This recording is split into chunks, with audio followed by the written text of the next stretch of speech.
use on my seminars. People learn a lot.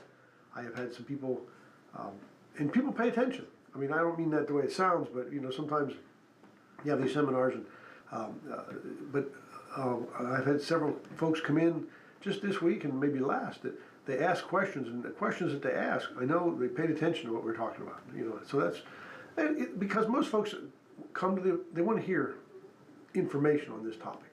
They're concerned about their estate.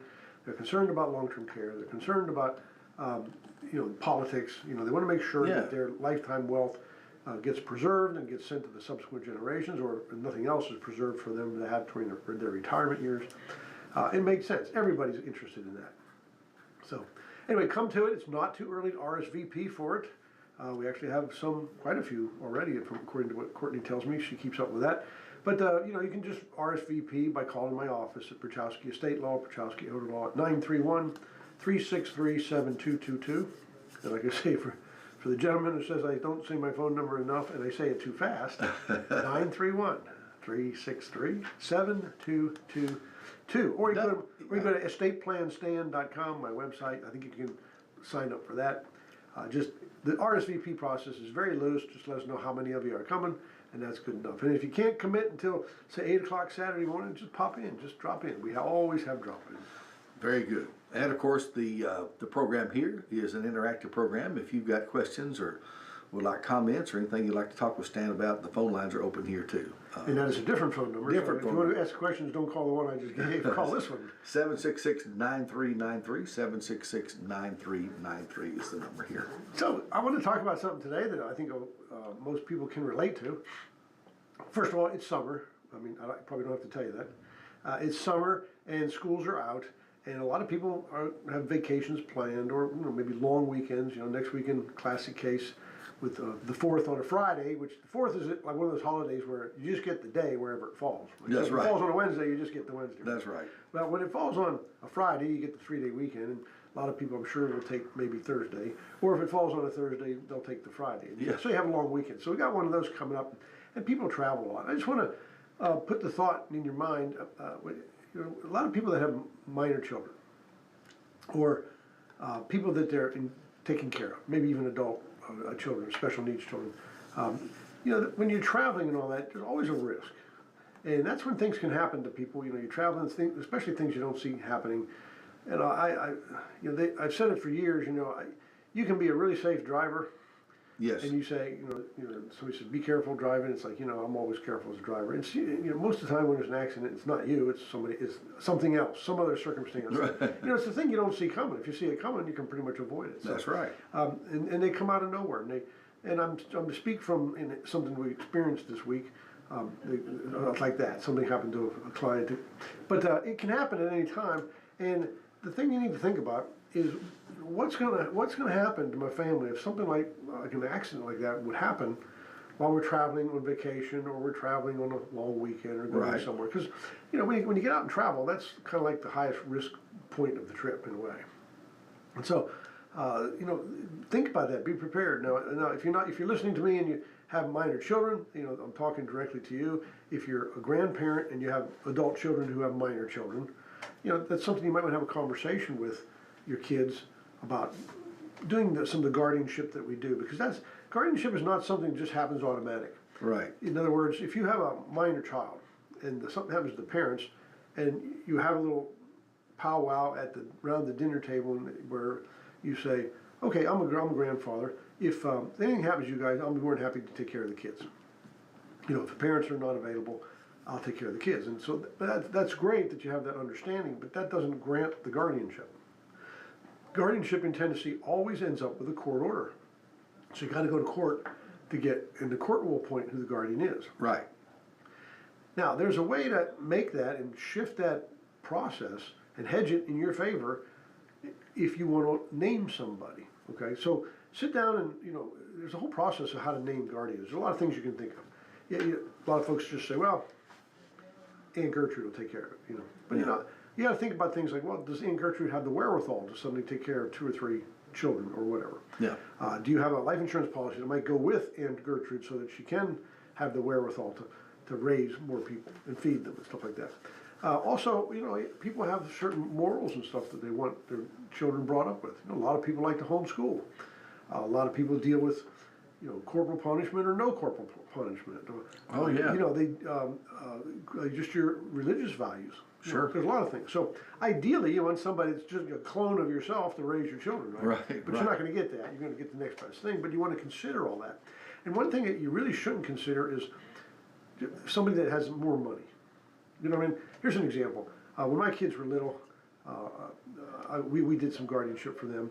And I have a brother and a couple of sisters, but I have my brother, he does well in life. I mean, he's a dentist and he has one child. And, he would have been a decent pick. But I have a sister who was like the ultimate mother figure. She would have been a perfect mother. She's a loving mother. She's just one of those people that just gives her all to the raising of her kids and gives very little thought to herself and her own needs. You know what I mean? Right. You know the type. Perfect person. Now, but she was, she never really had much of a career. And it's not like she went from job to job, but she just had, jobs that gave her enough money to maybe a little more than she needed. But you know what I mean? She wasn't really struggling, but wasn't rolling into it either. Right. And so the deciding factor should not be the fact that one has, a more of a career, a better paying job than the other one. You really need to consider who the person is and what they would do. You can hedge that bet by, if you pick somebody like that, then it might be a good idea to have a term life insurance policy that will step into your shoes financially and help, let that person do that, raise those children. Yes. Another thing is when a lot of people will pick couples, okay? Like Jeff and Teresa, right? Yeah. I'll pick on you. I was gonna pick on me, but the last second I decided to pick on you. Somebody say, if something happens to my wife and I want, I'm gonna nominate Jeff and Teresa to be guardians, okay? Yeah. Well, let's explore that a little more and say, okay, that's great, but what if, if we look into it and they say, well, really, my real thought is, Teresa's a perfect person to take care of the children. I mean, Jeff just happens to be her husband. Yeah. I mean, and so the question is, well, if Teresa were to, do you want to also say we're the survivor of them, or jointly, or individually? Because you might say, well, if something happens to Teresa, if you don't point it out, then you got Jeff. And did you really intend to have Jeff? And of course, they would say, of course not. I don't want but I'm just saying, a lot of people would pick a couple when they really are mostly thinking about one of the people in that couple. Interesting. And so we can identify that and say, I want John and Jane Doe, but when Jane Doe actually collectively with her husband or separately, but not the husband separately. I just want to say that. Now, That's that interesting. doesn't mean the person's bad with the kids or a pedophile or something. I mean, it just, people, you have somebody that's just by themselves would be too much for them. It's kind of hard to have all these, to think that deeply about all of this. Yeah, I mean, we have sort of a process we go through, and that's, you're not going to get the ideal person, but you're going to get close. Yeah. And that's what we're shooting for. Yeah. If you're not here, you got to go with the next best thing. That's all there is to it. This ideal circumstances is take care of yourself and be there for your kids, but stuff happens, and that's what we're talking about. Yeah. And so anyway, you can nominate guardians, and we even can break it down into temporary guardians and permanent guardians. So let's just suppose the people you want to have your children, to raise your children, live in Arizona. Yeah. Well, if both of you are gone and they're gonna raise your children, they're probably gonna do it there where they live in Arizona. Yeah. So there's gonna be a lapse of time by the time we deal with whatever's going on with what happened to the parents and getting the kids over there. So we like to name somebody nearby that's a temporary one, like a family member that lives nearby, to take temporary guardianship until we can put in place everything that goes with the permanent guardianship. Yeah. And get them over there to the other people that are in Arizona. So because if you don't, what you can have is the government can step in with the Child Protective Services. If there's nobody for taking care of that child, they're going to step in. And I don't mean anything negative towards the people that deal in Child Protective Services, but when a child goes in there, I would contend that if a child that's in protective service for an hour, it's going to have a lasting effect.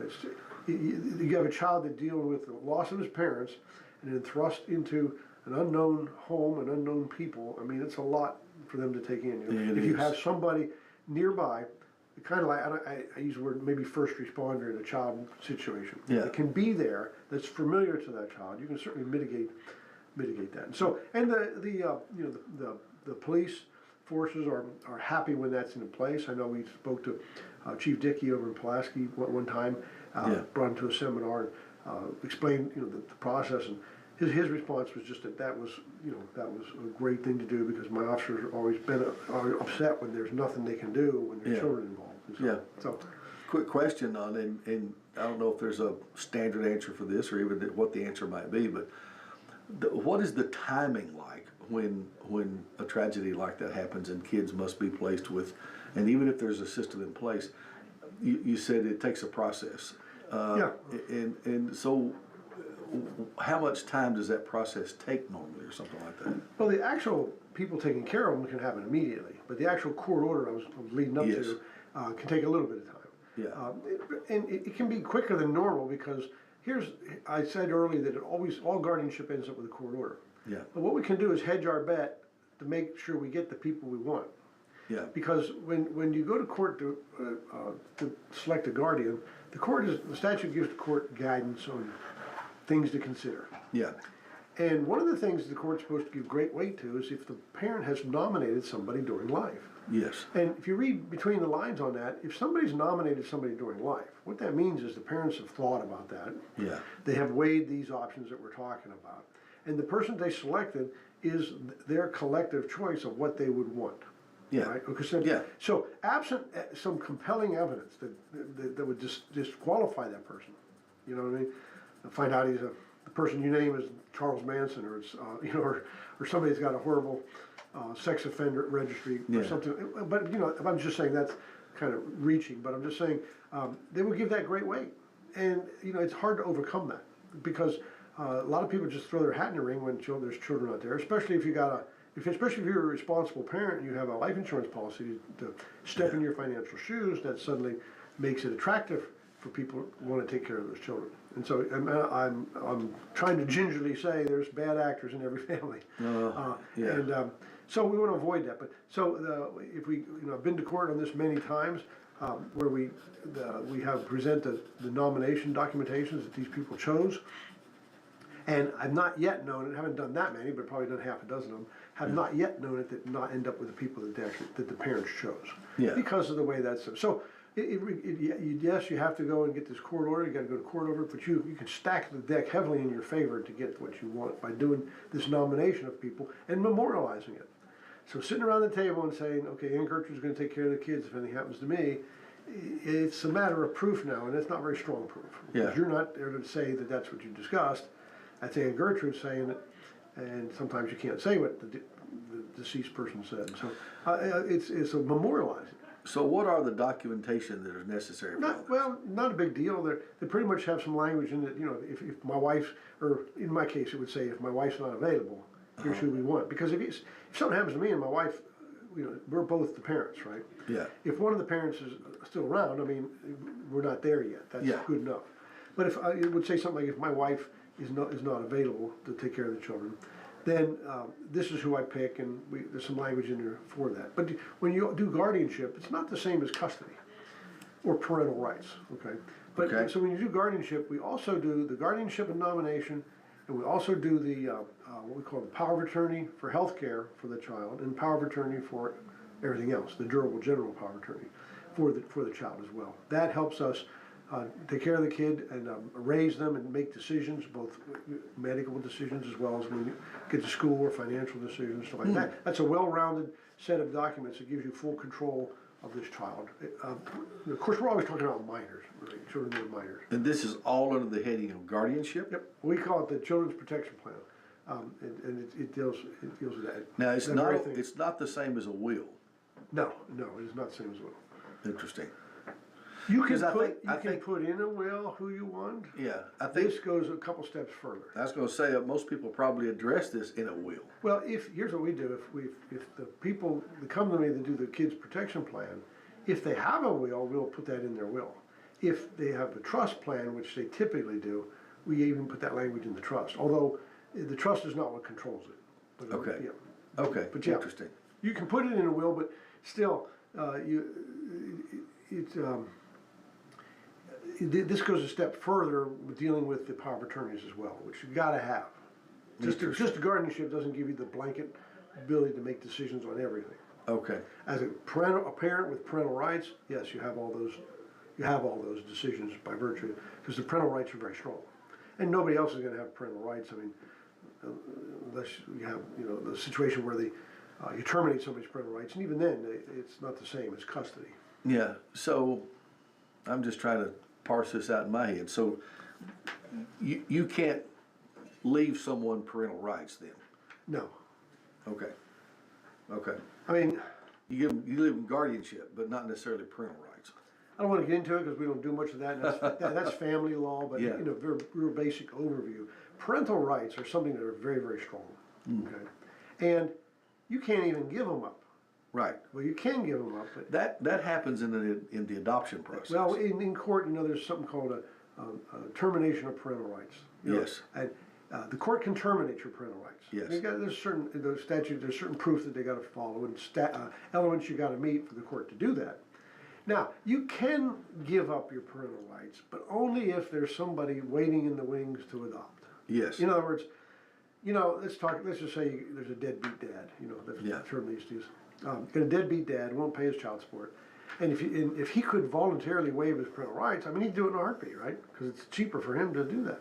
Yeah. But the state of Tennessee and many states will say, we are not going to let you create a two-parent child into a one-parent child just because you don't want the responsibility. Yeah. Okay. You can't. So you can voluntarily give them up, but not just in a vacuum. Not without something else happening. So let's say a husband and wife.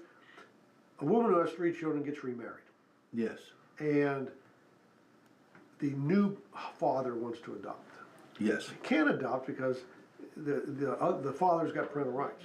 Yes. So, but the true father might say, you know what, I will voluntarily give up my parental rights, and that can get accomplished because when you voluntarily give up your parental rights, you've got somebody waiting there to take them on, Interesting. and the court will do that. There's a lot of checks and balances in that system. Like once you waive it, you got a period. I think it's 3 days, but like I said, I don't do this kind of work, and I never really did much of this. But Yeah.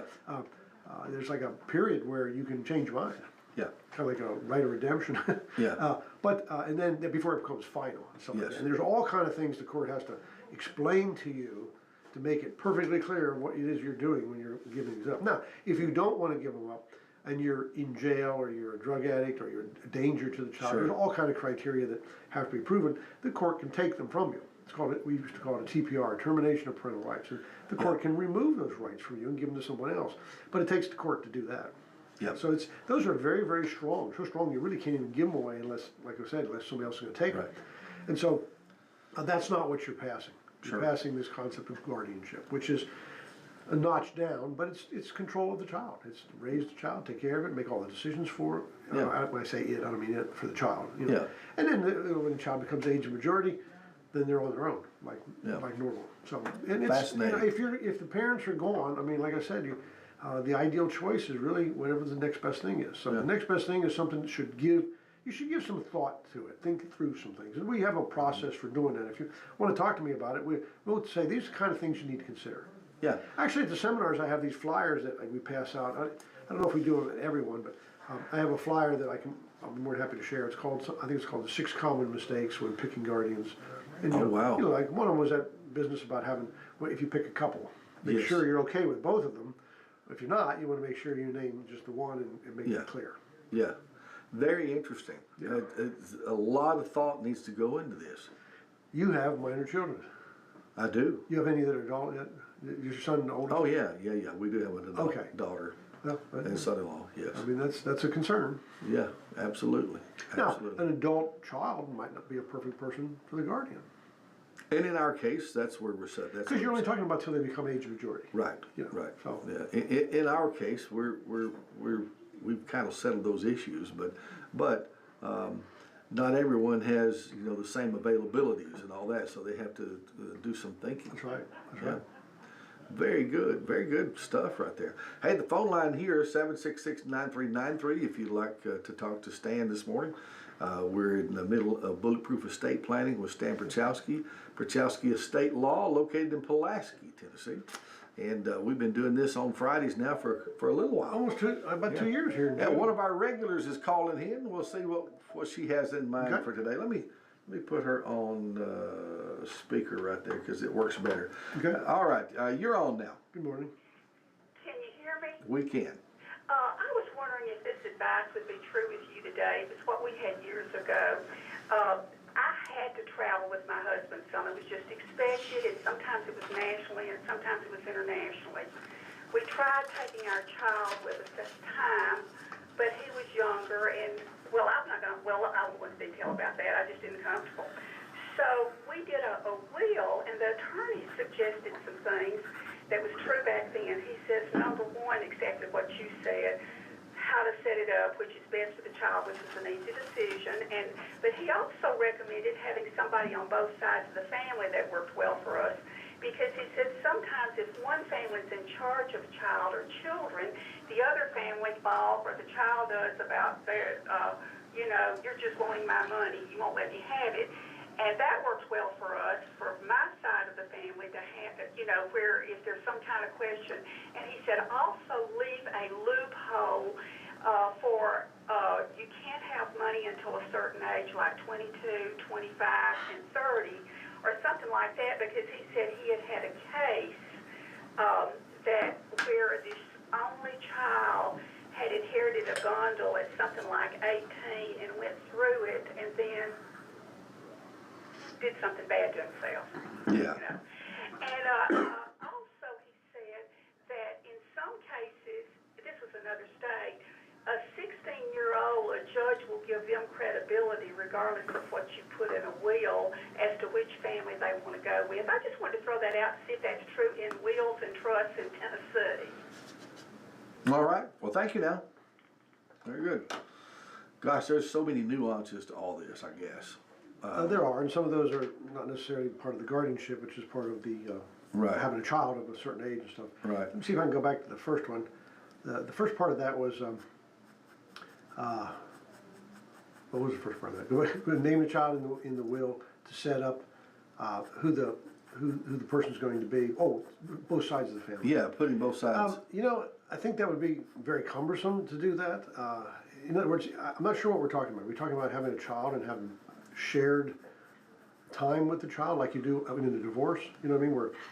Because if you've got two sides of the family, you got at least two people. Yeah. By definition. So how does two people from two different families raise a child but for it being a back and forth, kind of like in a divorce and what's called visitation situation? Yeah. I don't think the court would be very crazy about putting the child in that position absent a divorce where they have to put the child in that position. Yeah. You know what I mean? So I think they would, I've not seen that. I'm not saying it's not possible. I think the court would probably go out of its way to keep it with one person, but the court can also establish the visitation rights of the other family. I mean, Seems in other words, I cumbersome. think what we want to avoid is maybe what we're trying to avoid is say, okay, it ends up with this family's relative, and then that relative cutting the other family off. Saying you can't come see the child and stuff like that. Yeah. I think that could. I don't think a court would support that, or at least not without a reason why. Yeah. So that kind of stuff is always reviewable by the court. Yeah. Okay, go ahead. Go ahead. Well, I thought the teenager part was interesting. Well, before we get that, let me quick do about the leaving them money. Yes, leaving the money. And that, of course, would deal with anybody that does a will or a trust. And this is something we do that's very popular. We do it all the time. Like in Tennessee, the age of majority is 18. Yes. So you can't, when you inherit, you can't get it before 18. Yeah. But if there's nothing else in place, you'll get it at 18. Okay. Yeah. But in all of our trusts, almost 99% of them, people will opt to say, if the beneficiary is a minor, whether it's a child or a grandchild or something like that. Right. If they're a minor, they do not get the inheritance till they're like 25. Right. And the theory is, do you want an 18-year-old, like the caller said, to inherit a bunch of money, who's going to say, yay, jacked up truck, big party, and just blow it. Right. And then later in life, maybe want to do something worthwhile, like go to college or start a business and not have the money to do it. Right. So you want to protect them how it goes to them. And of course, when we were 18, we were responsible. Kids nowadays, every generation, I'm sure, has said that. But anyway, So yeah, we do that often where we say you can't get it till 25, or if we know someone's a known spendthrift, we know that he's, Right. you can say, like they said, at certain ages, you get a third of it at 20, 25, a third at 30, and a third at 35, things like that. Right. And that is very common that we do that, and that is possible. Now, when you do something like that, let's say 25, between 18 and 25 are things like the college years, working years, and stuff like that. So we carve out exceptions for getting at the inheritance for what we call health, education, maintenance, or support, which are kind of necessities. Yes. And so the theory is, okay, if the child's 20 and they really want to go to college, they're not getting their inheritance. And the theory is the deceased would probably want them that use their inheritance to go to college. Sure. Or higher education. And so we can carve out these exceptions under the HEM standard, a health, education, maintenance, support, that get the money to the child prior to that 25 years of age when they're supposed to get it, if it falls into one of those categories. Yeah. So there's that. Now, the last one you wanted to about the teenager, I guess. Yeah, I was thinking about, too, she asked about the court's favor, 16 or 17-year-olds, kind of telling what they want. It may be contradictory to what the parents wanted. Well, let's think about this, because I know I've seen this. Like I said, I never did much family law, like divorces and custody. Yeah. But, I mean, I got involved in it sometimes extraneously, and I kind of know how it works. But it's like, let's say parents get divorced, and you get this visitation, right? So sometimes standard visitations, like what, every other weekend, Yes. every other holiday, so whatever it works out to be. Sometimes you have a child that wants to be with one parent, not with the other, or something like that. Now, Right. they have no choice because there's a court order saying where they're going to be. Right. But when kids get, I don't know what the age is, let's say 16 or 17, where, when they turn 18, they can decide who they want to see and who they don't want to see on their own. Yeah. Regardless of the court, the visitation order expires at the age of majority. Now, when they get to 16 or 17, it's hard to tell a 17-year-old something if he doesn't want to do it. You parents out there, you know what I'm talking about. Yeah. And so it's like you're going to see your dad this weekend. He really doesn't want to go. So Yeah. you send him over there, and next thing you know, he just leaves. Yeah. You know what I mean? Or something. Yes. And you can't control him. And so I've noticed that when you have that situation, the court is less likely to really push the issue because the child's just he's almost old enough to make his decisions anyway. Right. And you can't make a child do something that may be more detrimental to force him to do something at that age. Now, Sure. when you're 5 or 8 and 10, when you cannot make your own decisions, then they can force it. Sure. So, but the same thing, that almost leads up to a process that's called emancipation. If you got a child that, I don't know, loses its parents, and they're 16 or 17 years old, and they are mature, Yeah. financially responsible, maybe have a job, taking care of themselves anyway, they can be given emancipation, which makes them like the age of majority, even though they're not. Yes. But that requires proof with the court, because the court's not going to just emancipate you, so you can turn around and be a ward of the state by being broke and indigent and homeless because you don't have a job and you can't Sure. take care of yourself. So Sure. they'll want some proof that you can do that. Now that's kind of rare, but it happens. It happens. So I think that might answer the question. But Sure. when a child is 16, the court will tend to lean a little towards what the child wants, and the only because at 16 the court is assuming the child knows and understands what they're asking for. Yeah. A 10-year-old, no. 10-year-old says, I want to be with dad because he gives ice cream cones for breakfast. Yeah. Okay. And they want dad more than anything else in the world. So if I have anything to say about, dad, ice cream cones for breakfast. Yeah. Well, it's not in the best interest of the child to give them dad, because that's not a good reason. Right. And in some of those cases they have a guardian ad litem. And now when a guardian ad litem is, you have somebody that's strictly looking out for the best interest of the child. Yes. Like in a termination of parental rights things. You have somebody who represents mom, somebody represents the father, and then somebody represents the best interest of the child. Yes. Now there's another term when you get a child that's older. I think that's how it goes. You get the name escapes me. Guardian for the adult child. One represents his best interest, and one will actually represent what the child wants. The guardian represents their best interest, and the other one is it's a guardian something. There's a Latin term. It may probably come to me here in a little bit, but Interesting. and they are going to represent what that child wants. They just advocate what the child wants. And that's usually, they get appointed to somebody like that when they're like 16 or 17 years old. Sure. They're almost ready to make their own decisions, but technically it's got to be 18, what do you do with a child that's 6 months from turning 18? You know, is it really necessary to impose things on them, you know, that sort of thing. So it's a lot of nebulous areas in that area. It is. It is. I mean, I never much cared It's for fascinating. it. I didn't care for it much, so I never really did it. But And a lot of it to me sounds very uncomfortable. oh yeah, there's no good result when it comes to that kind of stuff. Yeah. That's why I never liked divorce law. Nobody's ever happy. Nobody, yeah. I Yeah. mean, it's kind of like just regular lawsuits. You know, when you have like a civil lawsuit, there's really no winners.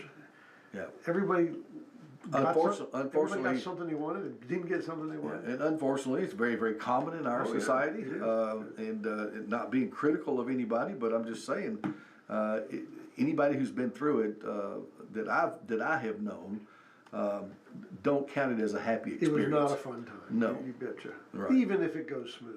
Yeah. You Yeah. know, and not to mention just the emotional part of it. I Right. mean, divorce should not be taken lightly. No, not at all. Not at all. And of course, and we've been addressing this all morning. It affects the children greatly. Big time. And they have to be thought of in some way, some fashion, and that's why we got systems in place. You know, when my wife and I got married, this is just a personal note. My wife's family, a lot of people, if not all, were on their second marriage or had a divorce. Okay. And so when she wanted to enter into marriage, she was bound and determined to enter a marriage when that wasn't going to happen because she's seen it, right? Yeah. And she lived it. So we're talking about marriage, she was like, I'm going into marriage for the long haul. I'm not doing like what I've seen happen to a lot of people in my family. Yeah. And I was on the other side of the thing. Nobody in my family I've never experienced in my actual family a divorce. Yeah. Of anybody. My Yeah. brothers, my sisters, my parents, my grandparents, every aunts and uncles, nobody. Yeah. And so I kind of went into it with the same thought. I'm going in here for the long haul because that's all I've ever known. Yeah. You just didn't know any different. That's the way it was going to be. So after 38 years, we're still in it for the long haul. Yeah. But I think Teresa and I are similar. I mean, we married when we were children in my mind now, but we're 46 years into this now, coming into it. 46 years married? Yeah. Oh, that's great. Yeah. So Like I said, I think I'm it will be in August. You know, also. mine's in August too. And Yeah. I think I'll be 38. Well, how about I that? hope my wife isn't listening. I should know exactly. I'm pretty sure it's 38. So, yeah, I mean, who'd have thought, right? Yeah. But we somehow made it. Here's a thought for you. It'd be the same for you. I didn't get married until I was 31, a little bit later in life. Of course, my wife is 10 years younger than me, but Yeah. you know, I got married at 31. I've been married for 38 years, so I've been married longer than I was Oh. living when I got married. So How about I've that? been living, married longer than I've actually been living. So single. So I mean, everybody reaches that point. You know, in my office, people come in and we do trust plans, and for years, the record of a couple being married in my office. There was two that were tied just a month or two apart. At 62 years of marriage. 62 years. And about 3 weeks ago, I had a couple come in, and I asked how long you guys been married. And they said 72 years. No way. And I felt like saying, "What's it like getting married when you're 13 years old?" Because 72 years. I mean, yeah, they were married real young, not 13. Yeah. They were married like 16 or 17, and Yes. been together ever since. And I had a great aunt. That's a long time. A great aunt and a great uncle who I think she was maybe 14 when they married. not unheard of. Yeah, back in that 40s day. and 50s, It not was unheard of. back in that day. I think I'm right about that. I think she was around 14. You just had to have parental permission. And they remained married, until they left this earth. So yeah. And I'm sure, I mean, here's what people don't understand. That I'm sure in all that time, they had their share of knockdown dragouts. They had their share of, just what married couples go through. It doesn't mean you have to split up and go your separate ways. I mean, just because you disagree doesn't mean, it's like the love is always there. Sometimes you're just mad. Yeah. And there's a big difference between being mad at somebody Yeah. and, wanting to just never Yeah. walk away from it. Absolutely. Anyway, I'll tell you what. Well, we're getting off track, but that's all right. That's this okay. is good. This is good stuff because when you do estate planning, we deal with family dynamics. You're dealing with family and dynamics. so, Yeah, absolutely. but one thing, you may be the same. I don't know if it's our alpha male input or what, but Yeah. I try very hard because I consider myself a staunch Christian and stuff. But it's I'm human. Yeah. And if I'm very hard, sometimes when and I don't get mad often, but if I get mad, I tend to move to anger. I mean, if I get offended by something, I tend to move to anger Yeah. pretty quickly. Yeah. And maybe even sometimes judgmental when something comes up. And my Yeah. wife is like, I mean, she's my absolute moral compass, because I'll say something. It just kind of comes to me and I say it. Yeah. And she'll say, well, maybe that person, I'll say something about somebody. I can't even think of an example. But then she'll say, well, maybe that person, maybe their circumstances in their life led them to do that. Yeah. Maybe it doesn't mean they're an idiot. Yeah. It doesn't mean they're irresponsible. She goes, maybe you don't know what the circumstances were going on in their life at the time Yeah. when they made that decision. Yeah. And it's like, you're right. It could have been, when you experience something like that, you're driving down the road, okay? Yeah. Somebody passes you and they pass you too fast, or they pass you with a solid line. Yeah. All you want to do is say, what the heck are you doing? You're not Yeah. supposed to be, if you could, it's like, I'm going to slap you. But it's like, maybe we say deference not to self before Yeah. to others before self, and Yeah. think maybe that person, I don't know, maybe they got a bad phone call and they got to get somewhere in a hurry. No, granted, they're not driving the way they should, but Yeah. there may be a good reason why they're acting that way. And if they told you, listen, I'm just going to call my son, fell and broke both his legs, I'm heading to the hospital. Yeah. I mean, it's like, okay, I get why you're, okay, it's okay. So all of a sudden you feel not mad at the person because Yeah, they right. got a reason, and so, but she's a moral compass, and she reels me in. And if she wasn't there to reel me in, I try very hard to be a compassionate human being, but sometimes it just comes out. It just comes out and it shouldn't, But she reels me in, and God bless her for that. I mean, and it's not like it happens all the time, but Our nature. She's like a compass to me that, if she says it, sometimes I'll just be mad at her for saying it, but within minutes I'm thinking, she's right. She is right. No reason to get mad at somebody. There might be something going on in their lives. You never know. Never know. And half the time, if you find out there is something going on. Most of the time. Most people are not just jerks and just do stupid things for the sake of doing a stupid thing. Some are, but for the most part, people are nice. People are considerate, especially where we live in the world. Oh, Here yeah. in the South, people are just Yeah. considerate and compassionate as they can be. What they call the good old boy. I mean, that's not a slang term. They are good, Yeah. good folks. And Yeah. so when things like that happen, there's usually something going on. And I Yeah. get it. I mean, they could have just left the court when they were dealing with a divorce, right? Mad as can be. I don't do it very often. In fact, probably only a handful of times that I can never even remember. But I actually blew my horn at somebody this past week because they aggravated me. Yeah. Well, that's what horn's for in a way. I said, oh. It's not for letting somebody know you're ham here and you're about to hit me. It's an angry blast. It's an angry blast. No, we all get it. We all do it. Yeah, but I felt bad after that. That's what I mean. I was do like, too. I should have done that. I do too. I don't think I ever really had road rage, but I had been known to, Yeah. shout something out the window or something, and it's almost immediately after I do it, I say, you know what, I wish I hadn't done that. But I've made dumb mistakes in driving myself. Oh yeah. Oh my gosh. So there you go. And you had a reason for doing it in the first place. No, well, my reason was I wasn't paying attention. That's what happened. Oh, okay. But anyway. Okay, so we kind of what's the word I'm looking for? We went Digressed a We little went bit off there. on a rabbit trail. Yeah, Is what that's we right. did. We digressed. Stan Pierchoski, everybody, was Pierchoski Estate Law, and of course, bulletproof estate planning. And we've had a lot of good conversations. And Yeah. and I've certainly learned a lot. I think one of the things that I take away from this is just how much thought there does need to be put into estate planning, and how many things that you may not think of without having some professional help, and some experience behind that, because we kind of assume things. Yep. We just kind of assume things that are going to be okay, and you really can't, not in today's world.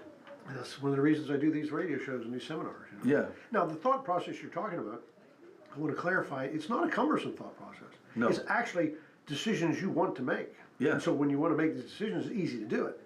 In other words, it's a burden to sit down and decide, okay, where's this stuff going to go, and who's going to take care of the kids? That's not a burden at all. That's something you want to decide, and you just don't know how to do it and nail it down and make it enforceable. Right. That's where the planning part comes in. But it's not a cumbersome thought process at all. It's not like you'll dread doing it. I mean, sometimes it's an uncomfortable thought process. So, you're talking about after death or something like that. That's uncomfortable. But once you get past the mortality part of it, Yeah. there's decisions you want to make. Yeah. Just let's face it. When you have minor children, Yeah. a thought that could wake you up in the middle of the night is it's like, okay, if something happens to my wife and I, what's going to happen to these kids? Yeah, exactly. You know, I used to have at the ball field in Pulaski, they have the home run fence has got all kind of signs on it. Yes. All the businesses and stuff. And I used to have one up there and had a picture of a cute child standing there with a baseball glove and a hat. You know, I think the caption was, what's going to happen to me if something happens to you? And Oh, wow. that's the powerful message it's trying to put out there. That is a powerful message. Because we have to think about that. I mean, right now you say, I'd do anything for my kid. I'll go out and work a double shift, so I have enough money for them. I'll take care of them. If something happens to them, I'll sit with them in the hospital for hours on end. I mean, you'll do all that because you're a parent. You know what I mean? Right. So part of being a parent is envisioning if something happens to you, you want them taken care of. And I mean, it's a hard, you know, the mortality thing is maybe a little bit of a hurdle for folks, but Sure. get past it because it's happening.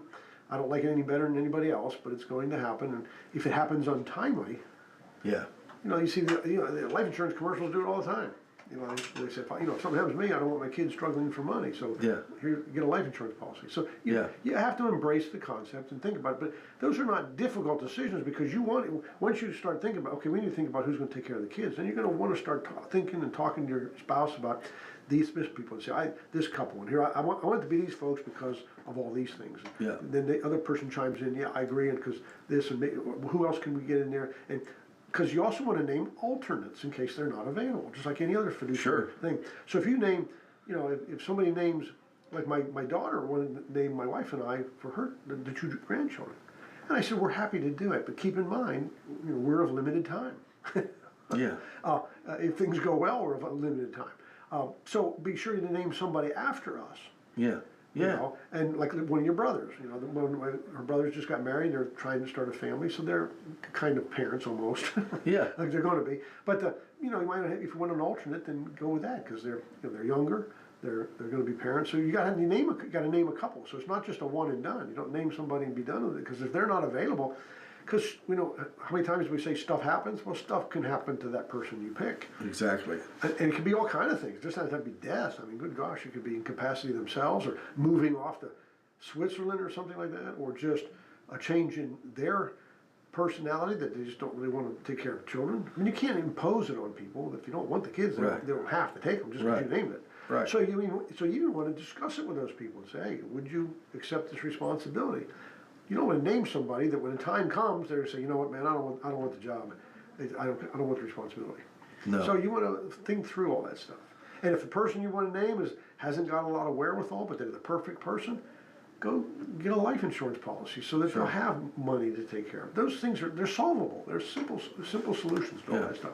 But you got to address it. You got to sit down and think about it. The procrastination is something we deal with on a daily basis. And I get it. I procrastinate too. I get it. So, but you know, give it some thought because it is an important topic. Yep, absolutely. And I can imagine, and maybe you can too, if you're thinking about this kind of stuff, the peace of mind that will come from having all this done and having your estate plan done. I agree. And that involves family members, that involves possessions, that involves your wealth, all of that stuff. And if you have a plan in place, there's a good comfort level that comes with that. There is, and my clients say that to me all the time. Yeah. They fill me in and say, you know, after we've done this, we got everything taken care of. We just feel like a tremendous weight's been lifted off our shoulder. You know, it really is comforting to have that done. Yeah. And you know, in the guardianship issue, you know, you ever heard of what they call Murphy's Law? Murphy's Law. That's why Murphy's Law to guardianship. Yeah. If you do the guardianship and you nominate somebody, and we do the documentation and nominate, that's, according to Murphy's Law, that guarantees nothing's going to happen to you, right? Yeah. While the child's a minor, right? Isn't that the way it works? Yeah. If you don't do it, is when something's going to happen. That's right. So maybe take comfort in that too, if you believe in Murphy's Law. Yes. Yeah. But yeah, it's definitely something to give some thought to. We're glad to help you. You know, just kind of throw some ideas out there about the thought process of picking people should be. Yeah. So yeah, Yeah.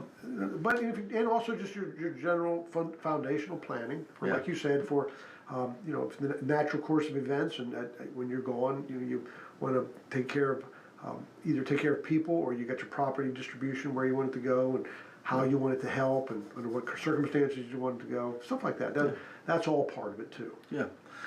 Good conversation today. Kind of included some stuff here that we haven't covered somewhat before with the family stuff. And we need to probably let folks know while we've got a little bit of time that next Friday is holiday. Oh yeah, that's right. You just told me that when I came in. I knew the 4th was coming up, but I said, is the 4th actually on a Friday? And you said, And yeah, the other thing is, I wanted to you update us on the theater too. yeah, sure. I guess on next week you were going to be out, and I think I will probably be out too. So I think we'll play a recorded. Yeah, we can do an As encore. long as they don't do like this one, the one right before. Yeah. Pick one from the archives. Yeah, we'll pick play an it. archive out and Pick a good one. You know. yeah. Yeah, I think if you're not going to be here, I won't be here because I was going to take the day off anyway. Yeah. Most people will take the 4th off and be with family and friends and celebrate our country's birth. Yeah, but we'll be right back the following Friday at 8 o'clock. That's exactly Now right. the theater, we were doing drop-in improv. We kind of put that on hold for a little while because the person that teaches it, stuff like that, some commitments coming up with them. So we're going to pick it up as soon as he's available again. But it's an ongoing thing. It's like every Thursday. Sure. Now, what's in production is Bye Bye Birdie, which is wow. old classic. It's a That is musical. an old classic. Susan Manning, I think she has a married name now and it escapes me, but she's out of Columbia. She has dealt a lot with the Murray County Arts Guild, and she's directing it. It's in production now. It's in Okay. rehearsal. I mean, they rehearse like 3 nights a week. So I think I didn't bring it with me, but I'm pretty sure the performance dates are in July. I just don't know what they are. I'll try and bring it with me next time. But you can always call my office and ask. They've always got the information. We're right next to the theater, and my wife is heavily involved with it. She's actually the chief executive officer of that. So It's a great little venue. yeah, it's a fun place. We've got that, and I think we have we got auditions for Steel Magnolias. Oh, coming really? up. Yeah, that's a fun one. It's not a big cast, but it's the same group of people the whole time. Oh, yeah. But it's a fun show. Oh, wow. We've done it before, they were going to do always Patsy Cline, but they had a little trouble getting the rights because sometimes they won't give the rights if somebody's doing it in a county nearby. I don't know what the radius is, but I think they couldn't get it for the time they wanted it, so we went with Steel Magnolias. So Okay. we have a production committee that deals with what the planning and stuff like that. So, Yeah, I don't think people realize that you can't just up and do a play. yeah. Oh, no, there's a lot involved to it. Yeah, there's a lot involved to it, especially a musical. A musical, but I'm talking about getting the rights to do it. Well, yeah, you got. I mean, that costs money. Yeah, A lot of money. It's amazing. I'm going to be directing something, not till Christmas time, but this is going to be fun. You might want to participate. 'Cause What is it that? takes a big bunch of people. Yeah. We're going to do what they call It's a Wonderful Life radio show. Oh my gosh. Radio show. Perfect for So me. it's not going to be a play of Jimmy Stewart's Wonderful Life, in that show. Yeah. It's going to be a radio show of it. And the way it is what the audience sees when they look at the stage is a radio station. Yes. And we have these old-timey mics, and you stand there and the players read. And now, the way they used to do it is they read a piece of sheet, donut sheet of paper, they just like throw it on the floor. Yeah, yeah. And then there's a booth over here. And last time we did it, I was the one over there making all the sound effects. Yes. Okay, somebody knocks on the door, I have this little half a door right there by me where I can bang on it, and or footsteps. Yes. Or the bell when the guy's at the bar and says, "Hey, I'm giving out wings." Remember, ding ding. Yes. But the audience sees you putting this on as a radio show that you can only hear. I love that idea. So you got all those players.